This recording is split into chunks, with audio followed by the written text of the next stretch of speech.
Bago natin simulan ang aking kwento, huwag kalimutang mag-subscribe at i-click ang notification bell. Ano po ang parto ng kwento ng buhay ni April? Matuling lumipas ang araw na iyon na hindi man lamang halos na malaya ni April, tila ba lumilipad maghapon ang isip niya sa mga pangyayari kaninang umaga. His face keeps crossing her mind. Yes, he is very attractive indeed. Strong square jaws, mga matang tila matutunaw ka kapag tinitigan ka, false sensuous lips. He exudes sexiness in a danger. She somehow felt a tingle of fear sa lalaking ito. Meanwhile, hindi matikil-tigil ang kaibigang si Sandy sa kakatanong sa kanya kung na-love at first sight daw ba siya kay Kyle. She feels he said no. How could Cindy even think of that? Sino ba naman hindi mag-iisip na ganun sa iyo? Mukha kang engot kanina pa. Bulong ng tinig sa isip niya. Nagulat lang ako sa ginawa niya. May pagkapresko kasi. Nayayabangan talaga ako sa kanya. Katuwiran naman ng kabilang bahagi ng isip niya.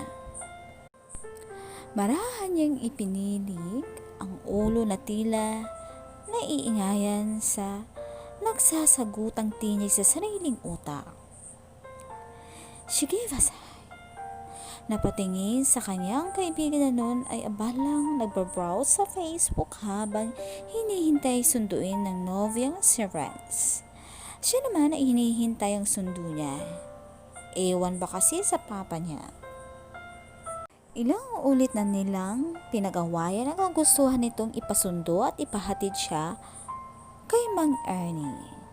She knows how to drive already, pero she's not yet in the legal age to have her full license. Kahit hindi pa niya madala ang pulang tuft-down bench na iniregalo ng ama for her 16th birthday. She begged her dad to let her drive the car since meron naman siyang student license and she will only use it in town. She's sure she'll be careful pero hindi niya ito mapapayag. At the end, nagbigay na rin siya ng kagustuhan ng ama dahil alam naman niyang walang patutunguhan ang pagkikipagtalo. Total naman, 2 taon na lang ang hinihintay niya, then the car is full hers to again. Hindi nagtagal ay dumating na rin si Renz upang sunduin ang kaibigan. Hatid ka na kaya namin? Tanong ng kaibigan. Habang inabot ang pintuan ng passenger side ng sasakyan, mukhang late si Mang Ernie ngayon na. Nako, wag na, baka may dinaanan lang. For sure, maya-maya dito na yon. Sigurado ka ba? Mukhang uulan o. Halika na, sumakay ka na. Tiningala ni April ang kalangitan. Medyo makulimlim nga pero hindi naman siguro bigla ang bubuhos ang ulan. Panigurado maya-maya lang ay narito na si Mang Ernie. He was always on time. Minsan nga ay may maaga pa kaysa sa dapat na oras. Okay lang ako. Sige na, mauna na kayo at alam ko may date pa kayong dalawa. Giling na napatawa si Sandy. Ewan ko kung ano daw sorpresa nitong si Renz ngayon. Ayaw sabihin kung saan eh. Kaya sorpresa, alam nga naman sasabihin sa'yo ni Renz. Sagot naman ni Renz. Hi April. Nakangiting bati nito sa kanya. Renz is a second year business administration student sa kabilang universidad. Sige bes, kung hindi kita mapipilit, mauuna na kami. See you. Isang kaway ang itinugon ni April sa kaibigan. Tinanaw niya ang pagpapalayong kotse ng mga ito. 15 minutos pa ang matuling lumipas, ngunit wala pa rin si Mang Ernie. Dinukot ni April ang telepono mula sa bulsa. Mabuti pa ay tawagan niya ang yaya Adela. Siguro, in dismay na makitang patay ang telepono. Empty battery pala. She glanced at her watch. Naku, malapit na mag-alas 6, wala pa rin si Mang Arnie. Well, at this rate, mukhang hindi na yata darating si Mang Arnie. Kung bakit ito naantala ng sobra ay hindi niya alam. Pero sa naman ay walang masamang nangyari dito. Nagsimula siyang maglakad patungong paradahan ng tricycle. Hindi naman ito kalayuan mula sa kanilang eskwelahan. Binilisan ni April ang paglalakad nang mararamdaman ang maliliit na patak ng ulan. Sa kanyang balat, nagulat pa siya nang biglang may humintong motorseklo sa kanyang harapan. Naka-helmet ang sakay nito. Kaya't hindi niya agad makilala. Sinakmal ng kaba ang dibdib niya. Diyos ko, kidnapper ba to? Hapon na kahit wala na halos mga estudyanteng naglalakad sa kalyeng iyon. Nakaakma na sanang tatakbo pabalik si April na magsalita ang sakay nito, and for some reason, she only heard that voice once, pero pakiramdam niya ay kilalang kilala niya ito. April, hatid na kita. Baritono ang tinog na iyon. Her heart skipped a beat, hearing that voice again. Nilingon siya ang pinanggalingan ng tining. There he was, looking like a modern-day Greek god. Hinubad nito ang helmet na suot at hinagod ang buhok pasuklay sa likod. Mag-tricycle na lang ako. Nilagpasan niya ito kahit pa matindi ang kabog ng kanyang dibdib. Hinawakan nito ang braso niya na nagpatigil sa kanyang paglakad. Pakiramdam niya ay nakuryente siya dahilan upang biglaan niyang binawi ang braso mula rito. Tiningala nito ang kalangitan and softly smiled at her, revealing a set of perfectly white teeth. Seriously, is there anything not good looking about this guy? Relax. Hindi ako masamang tao, April. Lumalakas na ang patak ng ulan, malamang abutan ka ng buhos bago ka makarating sa paradahan. He stated matter-of-factly. Totoo naman ang sinabi nito. Mas bumilis na ang pagpatak ng ulan. Hindi malaman ni April kung ano ang isasagot. She doesn't want to be soaking wet pagdating sa paradahan. Medyo manipis pa naman ang blouse nito na puti. Karaniwan na ay nag-aarkila na halos lahat ang mga tricycle pag ganitong masama ang panahon at nagmamadaling makauwi ang lahat ng tao sa bayan. So, who knows kung mayroon ba siyang darat nandoon. It's okay, April, you can wear my helmet. Itinaas nito ang itim na helmet na hawak sa kanyang kamay. And charmingly smiled at her. She glanced at the watch of her wrist, almost 7 o'clock na ng gabi. Sigurado nag-aalala na ang ama't yaya Adela niya lalo pa at hindi makukontak na mga ito ang kanyang telepono. Alanganin niyang inabot ang helmet mula kay Gael. Ang worth it. Kailan ba? Wala akong helmet? Tanong niya rito matapos makaupo sa likod ng motorseklo. Don't worry, sweetheart. Nilingon siya nito, I'm a pro. And wink at her. Naipagpasalamat ni April na suot niya ang helmet upang hindi makita nito ang pamumula ng kanyang pisngi. He called her sweetheart. Oh my gosh, sino naman ba hindi kikiligin nun? No one has ever called her that. And for goodness sake, Why does it sound so Ang muling pagkabuhay na makina ng motorsiklo ang nagpapabalik mahinang ipinilig ni April ang ulo.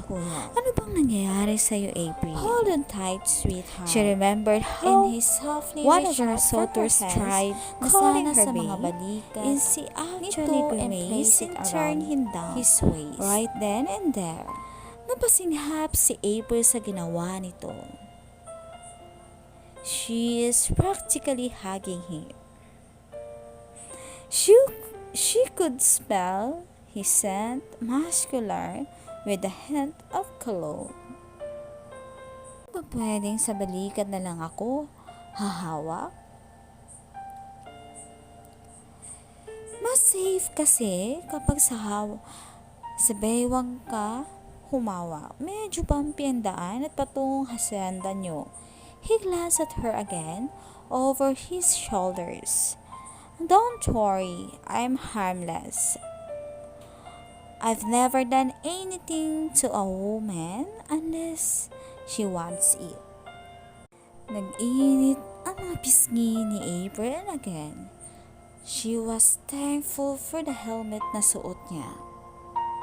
Kasi hindi halatang kinikilig siya. For the next 15 minutes ay nanatili si April na nakayapo sa baywang nito. All the while, the rain was pouring down like crazy. Hindi niya mapigilan ang mapatili kapag sumusulpot ang matalim na kidlat at malakas na kulo. After a few minutes, he turned left onto a unfamiliar road.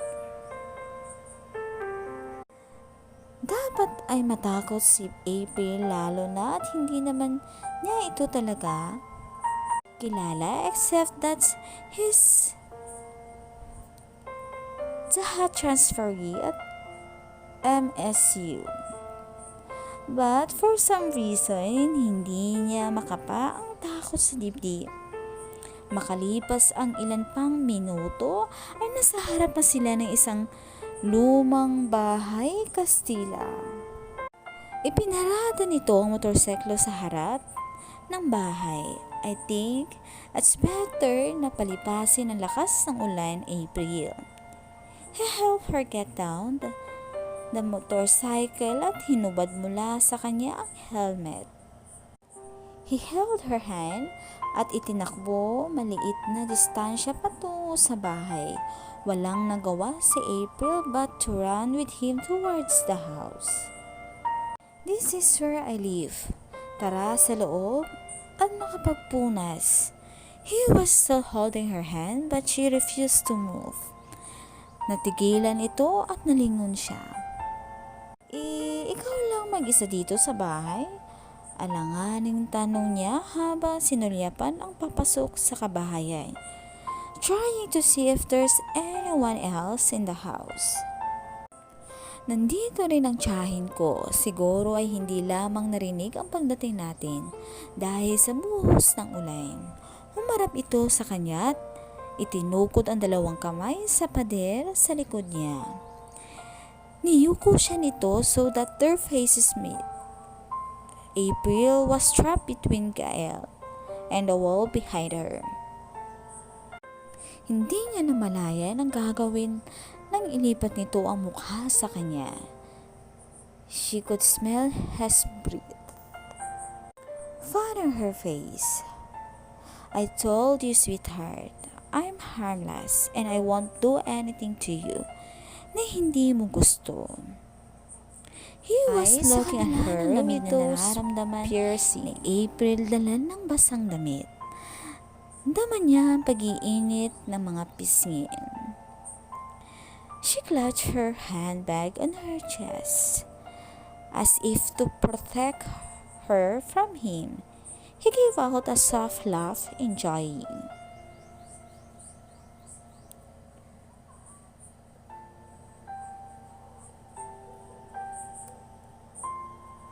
Hurry reaction, ngunit hindi nito inilayo ang kanyang mukha mula sa kanya at hindi rin inalis ang mga kamay na nakatukod sa pader. Halo-halo ang emosyon niya at tila lalabas na yata ang puso niya mula sa kanyang dibdib sa lakas ng kabog nito. Tila nahihipnostimo din siya, hindi maialis ang tingin mula rito. Andito ka na pala, Gael. Napapapitlag si April sa tinig na nagmula sa kabahayan. Gael did not seem to be concerned kahit pa naroon pa rin sila sa ganoong posisyon. April finally found the courage na itinulak ito palayo sa kanya. Bahagyan lamang itong natinang but he gave way so she could pass through. Good evening po, nauutal niyang bati sa babaeng nakatayo sa entrada ng kabahayan. She's probably in her 60s. Balingkinita nito at may kaputian. Despite her haze, mababakas pa rin ang kagandahan nito. Magandang gabi naman, iha. The lady greet her back kahit na naroroon sa mga mata nito ang pagtataka. Pinaglipat-lipat nito ang tingin sa kanilang dalawa ni Gael. Lumapit si Gael dito at nagmano, Chang. Siya po si April. April Saavedra. Hindi alam ni April kung imahinasyon lamang ba niya nakitang reaksyon mula sa tiyahe ni Gael. Sa tingin kasi ni April, she became uneasy upon hearing Saavedra. Ulit nito sa apelyido niya. Tingnan nito ang pamangkin and April almost saw disbelief in the lady's eyes. Chang, maaari niyo po bang bigyan ng mapagpapalitang damit si April? Pag ibaba nito ng usapan, mahinang tango ang itinugo ng matandang babae. Halika iha, sumunod ka sa akin. At nauna na itong papasok sa kabahayan. She looked at Gael. Uncertainly, isang ngiti at tango ang sinagot nito sa kanya. Tahimik siyang sumunod sa tiyahin nito. Nako, isana ka siya sa iyo ito. Inilapag nito sa harap niya ang isang bestidang kulay puti. Cotton iyon at may eyelet design. Pasensya na po kayo sa abala. Tugon ni April, nagmamagandang loob lamang po kasi si Gael na ihatid ako pero bumuhos naman po ang malakas na ulan. Walang abala iyon iha, doon nga pala ang banyo. Naglagay na rin ako doon ng bagong tuwalya para makapagpatuyo ka. Itinuro nito ang direksyon ng banyo, muli nagpasalamat ito. Si April at titunungo na ang banyo upang makapagpalit ito. Matapos makapagpalit at patuyuin ang buhok ay itiniklop niya ang kanyang damit. She looked at herself in the mirror. The dress fits her perfectly. Simple lamang iyon, may disenyong paribon sa harapan, short sleeve at ang laylayan nito ay lampas ng tuhod niya. Comb her hair at matapos ay lumabas na ng paliguan, bitbit sa isang kamay ang damit na hinubad. Hindi mapigilan ni April na igala ang mga mata sa loob ng kabahayan. Luma na ito ngunit naalagaang mabuti. Puro antigo na atang gamit sa kabahayan ngunit malinis ang lahat. Makintab ang narang sahig. She can't help but admire the beauty of the old house. Napahinto si April nang matapat siya sa isang kwarto na bahagyang nakabukas ang pinto. Curiosity got the best of her and she slowly walked towards the room to gently peep. She very carefully pushed the door. This must be Gael's room. Simple lang iyon. Nasa isang gilid ang kama, natatakpan ng asul na kobre kama. Asul din ang mga punda na una, she noticed there's a guitar hanging on one wall. She knows it's not right, but she can't help but step in the room. She wanted to find out more about this guy. She's being a creep now, but she cannot even help it. It feels like there's a strong force pulling her in. She carefully went in the room almost on a tiptoe. Iginala ang mga mata sa loob ng kwarto. Hindi siya nagkamali. Silid nga ito ni Gail. Nasa ibabaw ng bedside table nito ang isang larawang naka-frame. Must be taken when he was just 16. So, he was smiling so widely sa larawan habang nakaakbay ang kamay sa isang babae who was equally smiling too, so bright. It was taken under a tree, mukhang stolen shot lang dahil wala ni isa sa dalawa ang nakatingin sa kamera. She picked up the photo to look at her it more carefully. Hindi niya may paliwanag kung bakit pero may bahagyang kirot siyang naramdaman. She must be an ex-girlfriend. They look sweet in the photo.